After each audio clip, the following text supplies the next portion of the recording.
Hi hello നമസ്കാരം, welcome to Funsy. It's me Julia. ഇന്ന് നമ്മൾ മെറ്റാമാസ്കിനെ കുറിച്ചാണ് വീഡിയോയിൽ പറയുന്നത്. ഫുള്ളായിട്ട് കാണുക. എന്താണ് മെറ്റാമാസ്ക്? മെറ്റാമാസ്ക് ഒരു സോഫ്റ്റ്വെയർ ഡീസെൻട്രലൈസ്ഡ് ക്രിപ്റ്റോ വാലറ്റാണ്. വാലറ്റ് എന്ന് പറയുമ്പോൾ നമ്മൾ ക്യാഷ് ഇട്ട് വെക്കാൻ ഉപയോഗിക്കുന്ന സാധാരണ നമ്മുടെ കയ്യിലുള്ള വാലറ്റ് അല്ല, ഇത് ക്രിപ്റ്റോ വാലറ്റാണ്. ക്രിപ്റ്റോ വാലറ്റ് എന്ന് പറഞ്ഞാൽ അതൊരു സോഫ്റ്റ്വെയർ പ്രോഗ്രാമാണ്. It containing a public key and private key. എന്തിനു വേണ്ടിയിട്ടാണ് നമ്മൾ ക്രിപ്റ്റോ വാലറ്റ് യൂസ് ചെയ്യുന്നത്? ആക്സസ് ചെയ്യാനും സെൻഡ് ചെയ്യാനും റിസീവ് ചെയ്യാനും. ക്രിപ്റ്റോ കറൻസികൾ ആക്സസ് ചെയ്യാനും സെൻഡ് ചെയ്യാനും റിസീവ് ചെയ്യാനും വേണ്ടിയിട്ടാണ് നമ്മൾ ക്രിപ്റ്റോ വാലറ്റ് യൂസ് ചെയ്യുന്നത്. ഓക്കെ, അപ്പോൾ ക്രിപ്റ്റോ വാലറ്റ് എന്ന് പറയുന്നത് ഒരു സോഫ്റ്റ്വെയർ പ്രോഗ്രാം ആണെന്നും അതിനൊരു പബ്ലിക് കീയും പ്രൈവറ്റ് കീയും ഉണ്ടെന്നും ഞാൻ പറഞ്ഞു. അപ്പോൾ എന്താണ് പബ്ലിക് കീ എന്നും എന്താണ് പ്രൈവറ്റ് കീ എന്നും അറിയണ്ടേ? ഓക്കെ, പബ്ലിക് കീ എന്ന് പറഞ്ഞാൽ അതൊരു വാലറ്റ് അഡ്രസ്സാണ്. അതായത് ഒരു ഉദാഹരണം പറയാനാണെങ്കിൽ നമ്മൾ സാധാരണ യൂസ് ചെയ്യുന്ന ഗൂഗിൾ പേയിലെ അത് വെച്ചിട്ടൊരു ഉദാഹരണം പറയാം. പബ്ലിക് കീ എന്ന് പറയുമ്പോൾ ഗൂഗിൾ പേയുടെ കേസിൽ ഇപ്പം ഒരു UPID അല്ലെങ്കിൽ ഒരു QR കോഡോ ഉണ്ടെങ്കിൽ നമുക്കൊരാൾ ക്യാഷ് അയക്കാൻ പറ്റുള്ളൂ. അപ്പോൾ ഈ ഒരു UPID അല്ലെങ്കിൽ ഈ ഒരു QR കോഡ് എന്ന് പറയുന്നത് എപ്പോഴും യുണീക്ക് ആയിരിക്കും, നമുക്ക് മാത്രമേ കാണുകയുള്ളൂ. അതുപോലെയാണ് പബ്ലിക് കീ. ഈ വാലറ്റ് അഡ്രസ്സ്, പബ്ലിക് കീ എന്ന് പറഞ്ഞാൽ ഒരു വാലറ്റ് അഡ്രസ്സ് ആണല്ലോ. ഈ ഒരു വാലറ്റ് അഡ്രസ്സ് ഒരു ക്രിപ്റ്റോഗ്രാഫിക് കോഡിൻ്റെ ഫോമിലായിരിക്കും ഉണ്ടാവുക. അതായത് ക്രിപ്റ്റോഗ്രാഫിക് കോഡിൻ്റെ ഫോമിലായിരിക്കും ഈ ഒരു വാലറ്റ് അഡ്രസ്സ് ഉണ്ടാവുക. ഈ ഒരു കോഡ് യുണീക്ക് ആയിരിക്കും.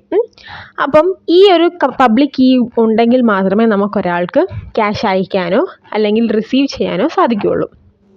അടുത്തത് പ്രൈവറ്റ് കീ ആണ്.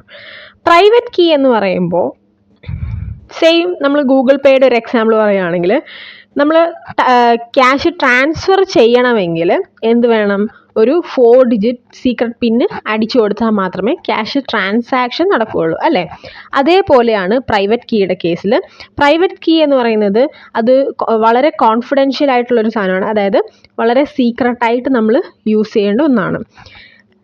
അപ്പോൾ ഈ ഒരു പ്രൈവറ്റ് കീ ഉണ്ടെങ്കിൽ മാത്രമേ നമുക്ക് ട്രാൻസാക്ഷൻ നടത്തുവാൻ സാധിക്കുകയുള്ളൂ. നിങ്ങളുടെ ക്രിപ്റ്റോ വാലറ്റിലൂടെ നിങ്ങൾക്കൊരു ട്രാൻസാക്ഷൻ നടത്തണമെങ്കിൽ ഈ ഒരു പ്രൈവറ്റ് കീ ആവശ്യമാണ്. ഓക്കെ, അപ്പോൾ എന്താണ് ക്രിപ്റ്റോ വാലറ്റ് എന്നും എന്താണ് പബ്ലിക് കീ എന്നും എന്താണ് പ്രൈവറ്റ് കീ എന്നും നിങ്ങൾക്ക് മനസ്സിലായെന്ന് ഞാൻ വിശ്വസിക്കുന്നു. അങ്ങനെയാണെങ്കിൽ ഞാൻ നേരത്തെ പറഞ്ഞതുപോലെ മെറ്റാമാസ്ക് ഒരു സോഫ്റ്റ്വെയർ ഡീസെൻട്രലൈസ്ഡ് ക്രിപ്റ്റോ വാലറ്റ് ആണെന്ന് പറഞ്ഞല്ലോ. ഇത് എന്തിനു വേണ്ടിയിട്ടാണ് യൂസ് ചെയ്യുന്നത്, എങ്ങനെയാണ് യൂസ് ചെയ്യുന്നതെന്നും കൂടെ അറിയണ്ടേ? ആപ്പ് ആക്സസ് ചെയ്യാനും ക്രിപ്റ്റോ കോയിൻ സെൻഡ് ചെയ്യാനും റിസീവ് ചെയ്യാനും എയർ ഡ്രോപ്പുകളിൽ പാർട്ടിസിപ്പേറ്റ് ചെയ്യാനുമാണ് മെറ്റാമാസ്ക് പ്രധാനമായി ഉപയോഗിക്കുന്നത്. ഇനി ഇത് എങ്ങനെ ഉപയോഗിക്കാമെന്നും കൂടെ കാണിച്ചു തരാം. ഇത് ഫോണിലൂടെ യൂസ് ചെയ്യുന്നതും സിസ്റ്റത്തിലൂടെ യൂസ് ചെയ്യുന്നതും ഞാൻ കാണിച്ചു തരാം. ഇപ്പം ഞാൻ ലാപ്പിലാണ് കാണിച്ചു തരുന്നത്.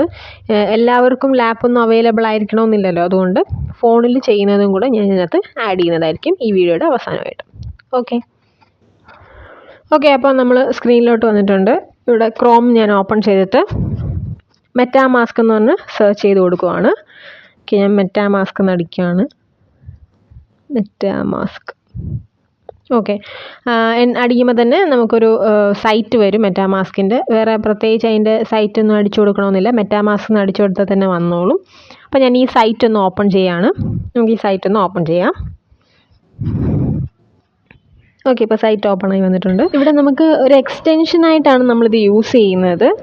ഡൗൺലോഡ് ഫോർ ക്രോം കൊടുക്കുമ്പോഴത്തേക്കും നമുക്ക് എക്സ്റ്റൻഷൻ ആക്കാനുള്ള രീതിയിൽ നേരെ നമ്മൾ ആ ഒരു പേജിലോട്ടായിരിക്കും പോകുന്നത്. അതല്ലെങ്കിലുള്ളൊരു മാർഗ്ഗം എന്ന് പറഞ്ഞു കഴിഞ്ഞാൽ പുതിയൊരു ടാബ് എടുക്കുക, എന്നിട്ട് വെബ് സ്റ്റോർ എടുത്തിട്ട് അതിനകത്ത് മെറ്റാമാസ്ക് എന്ന് പറഞ്ഞ് ടൈപ്പ് ചെയ്ത് കൊടുത്താലും മതി. അപ്പം ഞാൻ അതുകൂടെ ഇവിടെ കാണിക്കാം. ഇവിടെ ഡൗൺലോഡ് ഫോർ ക്രോം കൊടുക്കുമ്പോൾ ഡയറക്റ്റ് നമ്മൾ ആ ഒരു പേജിലോട്ട് പോകും. ഇപ്പോൾ ഞാൻ പുതിയ ടാബ് എടുക്കുകയാണ്. താഴെ കിടക്കുന്നുണ്ടോ വെബ് സ്റ്റോർ, അത് ഓപ്പൺ ചെയ്യാം. ഓക്കെ, ഇവിടെ ആ മുകളിൽ സെർച്ച് ബാർ കണ്ടോ? സെർച്ച് ബാറിൻ്റെ അവിടെ ആയിട്ട് മെറ്റാമാസ്ക് എന്ന് പറഞ്ഞ് സെർച്ച് ചെയ്ത് കൊടുക്കുക.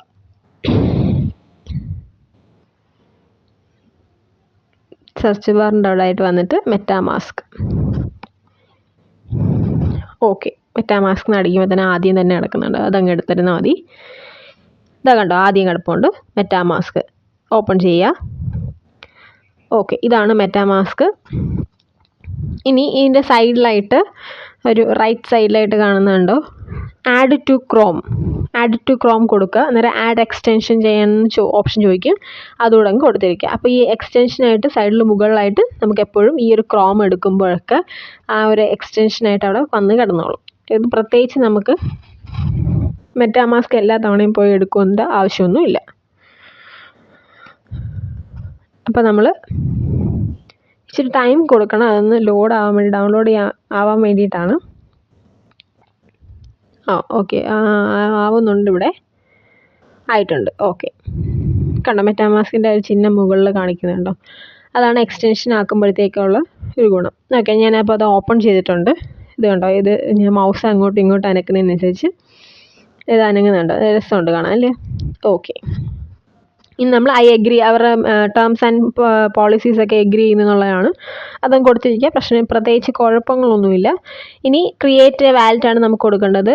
നമുക്ക് ഓൾറെഡി ഒരു വാലറ്റ് ഉണ്ടെങ്കിൽ മാത്രമാണ് import and existing wallet option കൊടുക്കേണ്ടത്. ഇപ്പോൾ നമുക്ക് വാലറ്റ് ഇല്ലാത്തവർക്ക് വേണ്ടി കാണിക്കുകയാണ്. അപ്പോൾ നമ്മൾ ക്രിയേറ്റ് എ വാലറ്റ്, അവരുടെ ടേംസ് ആൻഡ് കണ്ടീഷൻസ് കാണിക്കാൻ എഗ്രി കൊടുക്കുക. ഇനി create a password, create password എന്നാണ് കൊടുത്തിരിക്കുന്നത്. നിങ്ങൾക്ക് ഒരു സ്ട്രോങ് ആയിട്ടുള്ള നിങ്ങളുടേതായ ഒരു പാസ്വേഡ് ക്രിയേറ്റ് ചെയ്യുക. ഓക്കെ, അപ്പോൾ ആദ്യം ഒരു ന്യൂ പാസ്വേഡ് നിങ്ങൾക്ക് ഇഷ്ടമുള്ളത് ആലോചിച്ചിട്ട് ഒരെണ്ണം ടൈപ്പ് ചെയ്യാം. എന്നിട്ട് അതിൻ്റെ താഴെ കൺഫേം പാസ്വേഡിൻ്റെ അവിടെ നിങ്ങൾ ആദ്യം ടൈപ്പ് ചെയ്ത അതേ പാസ്വേഡ് തന്നെ കൺഫേം ചെയ്യാൻ വേണ്ടിയിട്ട് താഴെ ഒന്നുകൂടെ കൊടുക്കുക. ഓക്കെ, അപ്പോൾ ഞാൻ ടൈപ്പ് ചെയ്ത പാസ്വേഡ് ഒരു ആവറേജ് ആണ്, കുഴപ്പമില്ല, തീരെ വീക്കായിട്ടുള്ളൊരു പാസ്വേഡ് അല്ല എന്നാണ് അവരവിടെ കാണിക്കുന്നത്. ആവറേജ് എന്ന് കാണിക്കുന്നുണ്ടോ? ഓക്കെ, ദെൻ ഐ അണ്ടർസ്റ്റാൻഡ് എന്ന് പറഞ്ഞിട്ട് അവിടെ ഇട്ട് ഞാൻ ടിക്ക് കൊടുക്കുകയാണ്. നമ്മൾ ടിക്ക് ചെയ്ത് കൊടുക്കുക, ക്രിയേറ്റ് എ ന്യൂ വാലറ്റ്. ഇവിടെ ആ ഒരു വാലറ്റിനെ കുറിച്ച് ഡീറ്റെയിൽഡ് ആയിട്ട് പറയുന്നുണ്ട്. എങ്ങനെയാണ് ഞാൻ നേരത്തെ പറഞ്ഞ പോലെ തന്നെ പബ്ലിക് കീയും പ്രൈവറ്റ് കീയും ഒക്കെ എങ്ങനെയാണ് സെറ്റ് ചെയ്യുന്നത്, ഈ കാര്യങ്ങളൊക്കെ അവർ ഡീറ്റെയിൽ ആയിട്ട് അതിനൊരു സീക്രട്ട് ഫേസ് റിക്കവറി ഫേസ് ഉണ്ടായിരിക്കും. അതാണ് നമ്മുടെ പ്രൈവറ്റ് കീ എന്ന് പറയുന്നത്. സീക്രട്ട് റിക്കവറി ഫേസ് ആണ് പ്രൈവറ്റ് കീ എന്ന് പറയുന്നത്. എങ്ങനെയാണ് ഇത് നമ്മൾ സൂക്ഷിക്കേണ്ടതെന്നുള്ളതാണ് അതിനകത്ത് പറഞ്ഞിരിക്കുന്നത്. നിങ്ങൾക്ക് വേണമെങ്കിൽ അത് വായിച്ചു നോക്കാം, അല്ലെങ്കിൽ ഡീറ്റെയിൽ ആയിട്ട് ഞാൻ പറഞ്ഞുതരാം. ഓക്കെ, ഇതെങ്ങനെയാണെന്ന് വെച്ചാൽ ഇതിനൊരു 12 വേർഡ്സ് ആയിരിക്കും അവർ തരിക. ഈ ഒരു 12 വേർഡ്സ് നമ്മൾ സീക്രട്ടായിട്ട് നമ്മൾ കീപ്പ് ചെയ്യണം. എങ്ങനെ? ഒന്നെങ്കിൽ എന്തെങ്കിലും ഡയറി, ബുക്സ് എന്തെങ്കിലും എടുത്ത് വെച്ചിരുന്ന് ഈ 12 വേർഡ്സ് എഴുതുക. അതല്ലെങ്കിൽ ഉള്ള ബെസ്റ്റ് സൊല്യൂഷൻ എന്ന് പറഞ്ഞു കഴിഞ്ഞാൽ ഈ ബുക്ക് കളഞ്ഞു പോവുകയോ അല്ലെങ്കിൽ ആരുടെയെങ്കിലും കയ്യിൽ അബദ്ധവശം എടുത്ത് നോക്കുകയൊക്കെ ചെയ്ത് കഴിഞ്ഞാൽ നമുക്ക് എന്ത് ചെയ്യാൻ പറ്റും? അവർക്കത് അറിയാൻ പറ്റും, അവർക്ക് മെറ്റാമാസ്ക് ആക്സസ് ചെയ്യാൻ പറ്റും നിങ്ങളുടെ. സോ അങ്ങനെയൊന്നും ഉണ്ടാവാതിരിക്കാൻ വേണ്ടിയിട്ട് ബുക്കിൽ എഴുതി വെക്കുന്നതിലും ബെസ്റ്റ് മെത്തേഡ് എന്ന് പറയുന്നത് നമ്മുടെ ഡ്രൈവാണ്. ഓക്കെ, അപ്പോൾ ഇതിൻ്റെ ഒരു സ്ക്രീൻഷോട്ട് അല്ലെങ്കിൽ ഇതൊരു കോപ്പി ചെയ്തിട്ട് അവിടെ കോപ്പി ചെയ്യാനുള്ള ഓപ്ഷനുണ്ട്. കോപ്പി ചെയ്തിട്ട് അത് നമ്മുടെ ഡ്രൈവിൽ സൂക്ഷിക്കുക. ഡ്രൈവിലൊരു അക്കൗണ്ട് എടുത്തിട്ട് അതിൽ സൂക്ഷിക്കുക. അപ്പോൾ ഇങ്ങനെ നമുക്ക് സൂക്ഷിക്കുമ്പോൾ മറ്റാരും വന്ന് എന്ത് ചെയ്യില്ല, ആക്സസ് ചെയ്യില്ല, ആൻഡ് വർഷങ്ങളോളം അതവിടെ കിടന്നോളും. ഓക്കെ, അപ്പോൾ ഇനി സെക്യൂർ എ വാലറ്റ് എന്ന് പറഞ്ഞ ഓപ്ഷൻ കൊടുക്കുക. ഇപ്പോൾ അതാ നിങ്ങളുടെ സീക്രട്ട് റിക്കവറി ഫേസ് ആണ് കാണിക്കുന്നത്. അതിനായിട്ടുണ്ട് make sure nobody looks you എന്ന് പറഞ്ഞിട്ട് നമ്മുടെ ഇതാരും കാണുന്നില്ല എന്ന് ഉറപ്പ് വരുത്തിയിട്ട് നോക്കാമെന്നാണ് അവർ എഴുതി കാണിച്ചിരിക്കുന്നത്. ഓക്കെ, ഇവിടെ ഞാൻ ജസ്റ്റ് ഒന്ന് ബ്ലറാക്കി കാണിച്ചിട്ടുണ്ട് ആ ഒരു സീക്രട്ട് ഫേസ് ആയതുകൊണ്ട്. ഞാൻ താഴെ റിവീൽ റിക്കവറി ഫേസ് എന്ന് പറഞ്ഞുകൊണ്ട് കണ്ടോ, ഇങ്ങനൊരു 12 വേർഡ്സ് ആയിരിക്കും ഒരു റിക്കവറി ഫേസ് ആയിട്ട് കാണിക്കുന്നത്. അപ്പോൾ ഒരു 12 വേർഡ്സ് നമ്മൾ എന്ത് ചെയ്യുക, സേവ് ചെയ്താണ്ട് അവിടെ കോപ്പി എന്ന് പറഞ്ഞ് കിടപ്പുണ്ട്, ആ കോപ്പി ചെയ്യുക. കോപ്പി ടു ക്ലിപ്പ് ബോർഡ് എന്നുണ്ട്, കോപ്പി ചെയ്യുക. അതല്ലെങ്കിൽ സ്ക്രീൻഷോട്ട് എടുത്താൽ മതി, ഫോണിലോ ലാപ്പിലായാലും സ്ക്രീൻഷോട്ട് എടുത്ത് സൂക്ഷിക്കാൻ മതി. അപ്പോൾ ഞാൻ നെക്സ്റ്റ് കൊടുക്കുകയാണ്. അവിടെ കൺഫേം സീക്രട്ട് റിക്കവറി ഫേസ് എന്ന് പറഞ്ഞ് കൊടുത്തിട്ടുണ്ട്. അവിടെ ഒരു ചില വേർഡ്സ് തന്നിട്ടുണ്ട്, 1 2 എണ്ണമൊക്കെ 2 3 എണ്ണം ബ്ലാങ്ക് ആയിട്ട് തന്നിട്ടുണ്ട്. അപ്പോൾ നമ്മളത് ഫില്ല് ചെയ്യണം. എന്നിട്ട് നെക്സ്റ്റ് കൊടുക്കുക. ഇപ്പോൾ വാലറ്റ് ക്രിയേഷൻ സക്സസ്ഫുൾ എന്ന് കാണിക്കുന്നുണ്ട്, ഗോട്ട് ഇട്ട് കൊടുക്കുക. അപ്പോൾ ഇത്രയേ ഉള്ളൂ നമ്മുടെ MetaMask creation, wallet creation. Okay, അപ്പോൾ നമ്മളൊരു മെറ്റാമാസ്ക് വാലറ്റ് ക്രിയേറ്റ് ചെയ്ത് കഴിഞ്ഞു. ഇനി മൊബൈൽ ഫോൺ യൂസേഴ്സിന്, മൊബൈൽ ഫോൺ മാത്രമേ ഉള്ളൂ, സിസ്റ്റം ഇല്ല എന്നുണ്ടെങ്കിൽ അവർക്ക് വേണ്ടിയിട്ടുള്ള ഒരു ക്ലിപ്പ് കൂടെ ഞാൻ അതിനകത്ത് ആഡ് ചെയ്തേക്കാം. ഓക്കെ, നമ്മൾ ഫോണിൽ ചെയ്യുന്നതും കൂടെ ആഡ് ചെയ്തിട്ടുണ്ട്. അപ്പോൾ ഫോണിൽ ചെയ്യാനായിട്ട് നമ്മൾ ആദ്യം പ്ലേ സ്റ്റോർ എടുക്കുക. പ്ലേ സ്റ്റോർ എടുത്തിട്ട് മെറ്റാമാസ്ക് എന്ന് ടൈപ്പ് ചെയ്ത് കൊടുക്കുക. മെറ്റാമാസ്ക് ടൈപ്പ് ചെയ്യുമ്പോൾ തന്നെ ആ ഒരു ആപ്ലിക്കേഷൻ വരും, നമ്മൾ ഇൻസ്റ്റാൾ ചെയ്യുകയാണ് ചെയ്യേണ്ടത്. അപ്പോൾ ഇവിടെ ആപ്ലിക്കേഷൻ വന്നിട്ടുണ്ട്, ഇനി ഇൻസ്റ്റാൾ ചെയ്യാം. ഇൻസ്റ്റാൾ ചെയ്യാൻ കുറച്ച് ടൈം എടുക്കും, ആ ഒരു ടൈം നമ്മൾ കൊടുക്കുക. ഓക്കെ, ആ ഒരു പ്രോസസ്സ് എന്ന് പറയുന്നത്, അത് ഓപ്പൺ ചെയ്യുന്ന ആ ഒരു പ്രോസസ്സ് എന്ന് പറയുന്നത് ലാപ്പിൽ നമ്മൾ ചെയ്തത് കൂട്ട് തന്നെയാണ്, അതിനകത്ത് യാതൊരു വ്യത്യാസവും വരുന്നില്ല.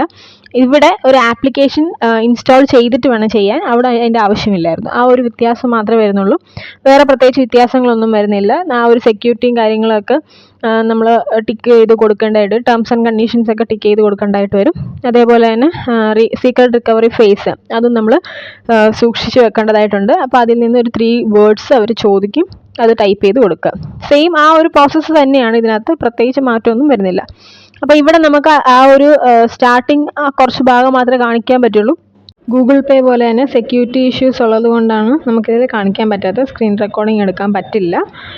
ഓക്കെ, അപ്പോൾ അത്രയേ ഉള്ളൂ നമ്മുടെ വീഡിയോ എന്ന് പറയുന്നത്. അപ്പോൾ വീഡിയോ ഇഷ്ടപ്പെട്ടാൽ ലൈക്ക് ചെയ്യുക, ഷെയർ ചെയ്യുക, സബ്സ്ക്രൈബ് ചെയ്യുക. അടുത്ത നല്ലൊരു വീഡിയോ ആയിട്ട് പെട്ടെന്ന് തന്നെ വരുന്നതായിരിക്കും. Bye guys.